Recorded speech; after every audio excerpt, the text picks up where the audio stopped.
Hi, this is Dan. I was just going to talk a little bit today. I was at the bank and I really enjoyed the visit I had with the young teller who was impressive. And one of the reasons he was impressive was he remembered my name. And I've been at that bank for years off and on, and it seems like that the tellers that remember your name are the ones that move up into management and then you move off to another branch somewhere. And so that's kind of interesting. And he was a great young man. Had a paisley shirt I don't think I could get away with wearing, but it looked good on him. But in any case, we talked about real estate a little bit, and we talked about just mortgage and interest and things, and the fact that when you buy a house, there's never a bad time to buy a house. If the interest rate is a little higher, it's not where you like it, and you buy a house at that rate and it goes up, you'll be glad that you bought it at that rate. And if it goes down, you refinance. It's really that simple. The other thing is I talked to him about it, and he's like, I told him, I said, really you're starting a savings plan, and on the day that you first buy your house and make your first payment, you just put money into your savings plan. And so we talked about that a little bit, and it's interesting because he said he'd never looked at it that way, and it doesn't surprise me, because last week I had two young guys, same thing, and when I tell them they're starting a savings plan, it's like a light goes on, because you just don't think of it that way sometimes. And so we talked about relationships, and relationships are important. If you need your car worked on, find an auto mechanic that you can build a relationship with. I mean, if you go to the dealer, I go to a Honda dealer at the moment, and my service manager, I try to make sure I get the same one all the time. And it's about relationship. So it's about how you treat people as well. I remember I was a regional vice president for a new phone company, and I'll just even say the town. It was up in Santa Rosa. We were starting in Santa Rosa, California, and I was up there and I was staying in a hotel while we're starting to build this business. And I walked into the hotel where I was staying one night, and they normally had cookies out, and I said, "What? No cookies?" And I complained. I said, "There's no cookies. Why are jokingly, but where's my cookies?" And the guy said, "Well, the kitchen didn't make them tonight." But so I went up to my room, and the interesting thing is, about 30 minutes later, I got a knock on my door, and here's that same young man with a plate full of hot, at least warm, chocolate chip cookies. He had went to the kitchen, had them make cookies, and brought them up to my room. So the rest of that story is ultimately I hired that young man. I was looking for help. I was hiring people for that new position, and I needed an assistant. And so I talked to the hotel manager to see if he had any plans for this guy, and he said, "Well, nothing compared to what you could maybe do for him." And so I went and then I talked to the guy. His name was Eric, and I asked him, I said, "Can you type?"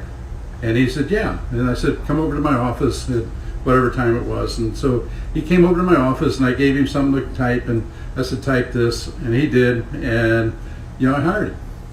And I doubled his pay, which I got in trouble for, simply because my CEO at the time, I was a regional manager, a regional vice president, but my CEO said, "You never double somebody's pay."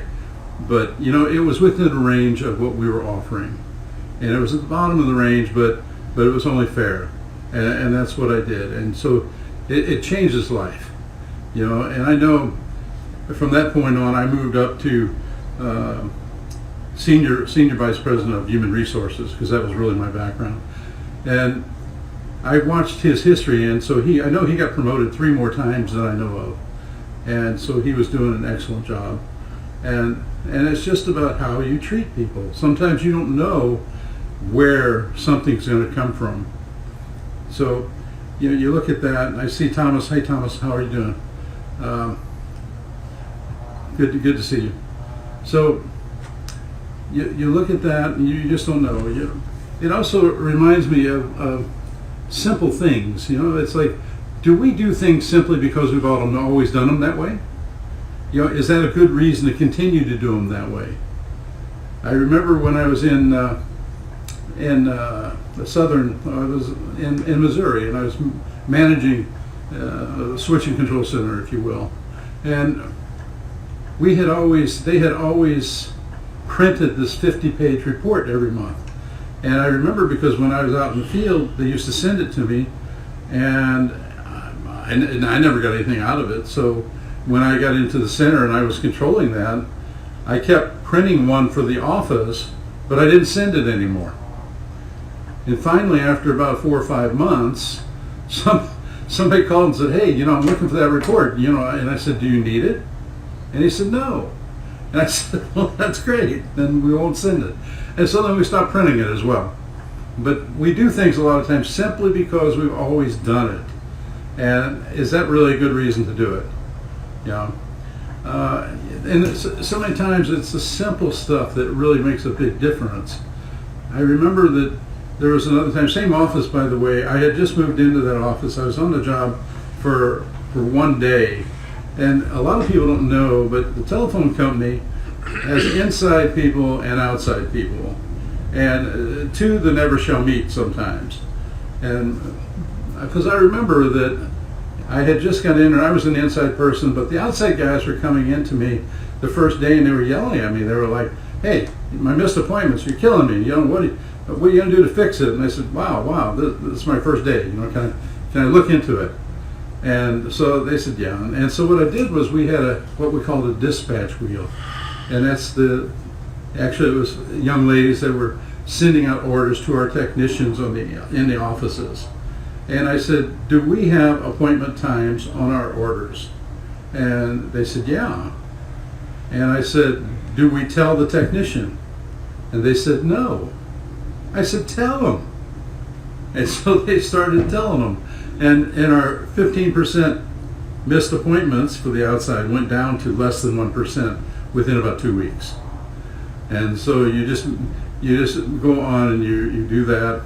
It's it's the simple things that make sense sometimes, and little things that we do.